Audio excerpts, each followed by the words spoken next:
Ер нь одоо дотоодын зах зээл дээр хийн нийлүүлдэг аж ахуйн нэгжүүдтэй за Горгаз ч байна. Дахиад бас 2 3 компани үйл ажиллагаа явуулж байна. Тэгэхээр энэ зах зээл өөрөө хэрт хэлж байна. За манай хэрэглээ ер нь ямархуу байдлаар өсөн нэмэгдэж байна. За ер нь бол Монголын хийн түвшний зах зээл бол ойролцоогоор нэг 55-аас 60 мянган тонны одоо хүчин чадалтай байдаг. За энэ одоо зах зээлийг энэ тогтолцоо дээр 3 том тоглогч бол тоглож идэг. Өнөн дээр бол Горгаз компани, Дашуу Анжил, Юнигаз гэсэн компаниуд байж байгаа. Энэ тоглож идэх утгаараа юу гэхээр бол одоо тээвэрлэлтийг нь тээвэрлж авчираад хадгалаад түгээгээд ашигт аюул ажиллагаанд хариуцаа явдаг. Энэ ажлуудыг цогцоор нь хийж чаддаг юм компаниуд бол 3 компани байна. Нийт салбарын хэмжээнд бол 20 гаруй компаниуд бол үйл ажиллагаа явуулж байгаа. Ер нь бол ойрын жилүүдэд сүүлд 2021 оноос хойш хойш ер нь бол хийн түвшний салбарын зах зээл бол нэлээд өндөр өргөн хэмжээнд бол хүмүүс ашиглаж эхэлж байгаа, борлуулалт чинь нэмэгдэж байгаа. За учир шалтгаан нь юу вэ гэхээр бол хүмүүс хийн түвшийг дулааны зориултаар ашиглах нь бол ихссэн байж байгаа. Ялангуяа одоо агарын бохирдолтой холбоотойгоор орон сууцны барилга ажилд одоо хаус хорооллын барилга ажилд энэтэй холбоотойгоор бол хүмүүс цахилгаанаас гадна өөр нэг дулааны их усэр байгаа гэдгийг бол ашиглаж сурч эхэлж байгаа юм. Энд ихэнх томоохон төлөв зөксөн ажил нь юу гэхээр бол одоо 2021 оноос эхлээд бол байгаль орчны яам нийслэл хамтраад одоо бол Улаанбаатар хот ба томоохон уурын зуухуудыг хийн түвшинд хээгрэж хийн халаалтын зуухан шийдвэрлэх ажлууд нэлээд далаацтайгаар явсны хүчинд бол одоо төвдөрсөн дулаан хангамжтай холбогдоогүй ийм газруудын уурын зуухад бол хийн түвшин шилжээд энэ нь өөрөө түүчээ болоод бусад одоо аж ахуйн нэгжүүд хувь хүмүүсийг хийн түвшийг ашиглах энэ одоо санаачлагыг нь бол төрүүлж өгсөн байгаа. Нөгөө талдаа өнгөрсөн жилээс бол ялангуяа цахилгааны үн өссөн, өөрийнхөө нөгөө өртөгт хүрж өссөн. Энэ нь өөрөө нөгөө хүмүүс сонголт бий болгоод эхэлсэн. Цахилгааны одоо хийн түвшийг цахилгаантай харьцуулахад бол тэр хоёрын түвшний одоо ашиглалтын зардал нь бол адилхан болоод ирсэн байж байгаа. Зарим тохиолдолд ашиглалтынхаа нөхцөл байдлаас хамаарат бол хийн түвш ашиглалтанд хямдхан болоод ирсэн байж байгаа. Тэгэхээр энэ маань өөрөө бас ингээд сонголтуудыг бий болгоод хүмүүс дахиж ийм шинэ хийн түвшийг ашиглах энэ одоо нөхцөл байдлыг нь бий болгож өгсөн байж байгаа. Нэггээр утгаараа бол одоо хийн түвшний салбар бол нэлээд өндөр хөгжиж байна. Нөгөө талдаа одоо нөгөө үйлдвэрлэлийн үйл ажиллагаа жижиг дунд үйлдвэрлэлд бол маш хэмжээний хий ашигладаг энэ тоног төхөөрөмжүүд Монголд нэвтэрч байна.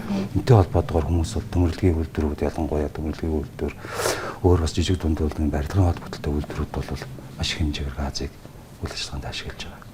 Тасаа хэлж энэ ер нь Улаанбаатар хотод аль хэзээний одоо ковидын үеэс эхлээд яг энэ хийн түвштэй холбоотой те ялангуяа орон сууцны дулааныг энүүгээр шийдэх одоо ийм ажлууд бол хийгдэл. Зөвөрлөх юм бол дид бүтцэн одоо нэг үе бодоход шин биш болцсон гэж ойлгож болох уу? Болно. Ер нь бол аж ахуйн нэгжүүд хувь хүмүүст хэрэглээ талаас хүмүүс маань одоо бас тодорхой хэмжээний ойлголтууд мэдлэгтэй болсон.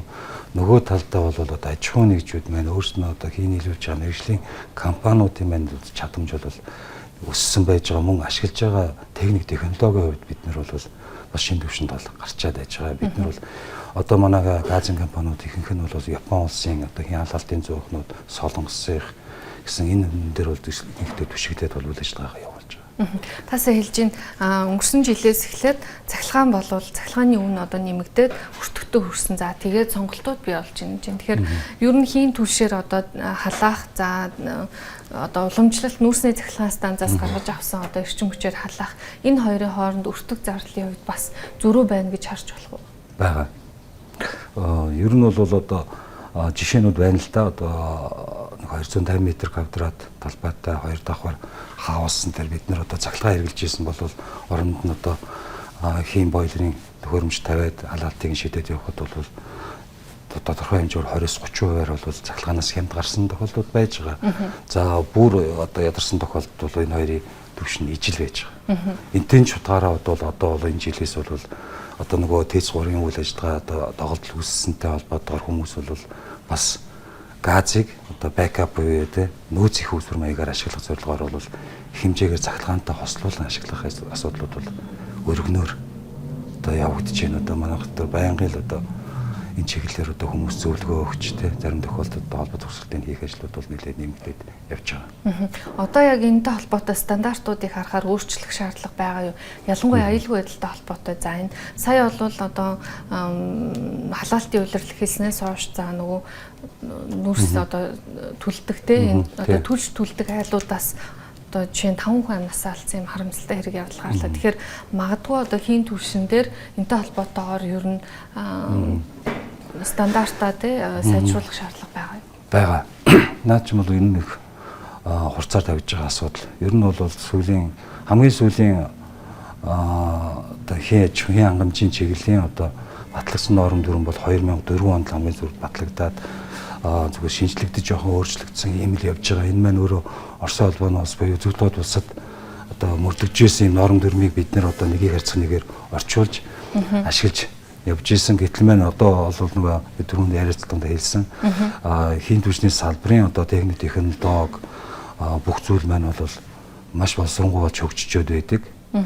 Гэтэл норм дүрмэн дээр тавигддаг шаардлагууд маань өөрөө энийгээ дагаж өөрчлөгдөж чадахгүй байгаад байгаа. Тийм учраас бид нар бол одоо энэ бүгд найрамдах Солонгос улс, Хятад, Америкийн нэгдсэн улс, тийм Европт хэрэгжилж байгаа энэ стандартуудыг зайлшгүй маш хурдтай одоо авч ашиглаж одоо орчуулж энэ дээр одоо норм дүрмэндээ одоо апдейт хийж өөрчлөлт хийж явах зайлшгүй шаардлагатай болчиход байгаа. Ялангуяа одоо бид нэр нийслэл маань одоо энэ дээр одоо томоохон одоо төслүүдийг хэрэгжүүлэх гэдэг 5,000 айл, 10,000 айл, 20,000 айл гэдэг яриад байгаа.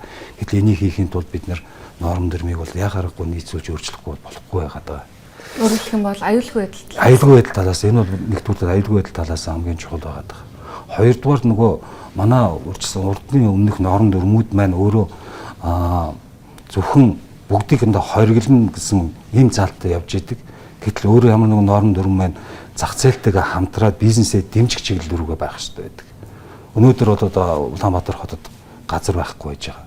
Өнөөдөр Монголын гэр хорооллын нөхцөл байдал нь өөрөө айл болгон ба хаяагаад ирэлцсэн. Гэтэл одоогийн байгаа норм дүрмээр энийг хийхэд хүндрэл байгаад байгаа. За жишээ нь одоо бид нэр одоо хоёр айлын дунд одоо ингээд болоонтой газ тавь хийхэд бид нэр зайлшгүй одоо гэрээс нь тэр хоолой зайд байрлал одоо 3 м 5 м-ийн зайд байрлал шаардлагатай тий. Тэгээд одоо фашн барилгын бас шаардлага тавигдаад эхэлж байгаа. Гэтэл та бүгд өөрөөсөө мэд цаанаар Япон солонгос явж үтсэн. Тэгэхэд бол айл болгоны гадаа зүгээр болоонд байж идэг.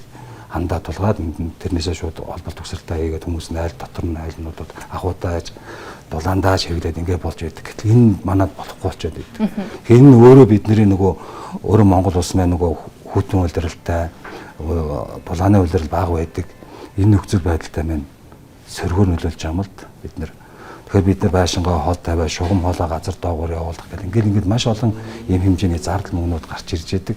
Гэтэл нөгөө талдаа тоног төхөөрөмж маань бол энийг аль хэдийн шийдсэн байдаг нөгөө технологи маань өөрөө бүх одоо газын тоног төхөөрөмж нь 100хан жуултгай болоонж байдаг бүх юмнууд дээр өөрөө тодорхой хэмжээний тохиолдол мэдрэгчүүд тавигдсан. Энэ маань өөрөө автоматар бүх систем өөрөө хаадаг ухаалаг болцсон байж байгаа. Ийм болж байгаа тохиолдолд бид нар арай энийг бага хугацаанд бага хөрөнгө оруулалтаар олон айлыг хангах боломжийг бүрдүүлэх нөхцөл байгаад байхад бид нөгөө норм дүрмдээ баригдахаар бид энэ юм хөрөнгө оруулалтын зардал юмнууд маш өндөр болох гэдэг. Энэ маань нөгөө хөгжлийг хойш нь татаад байгаа юм л да.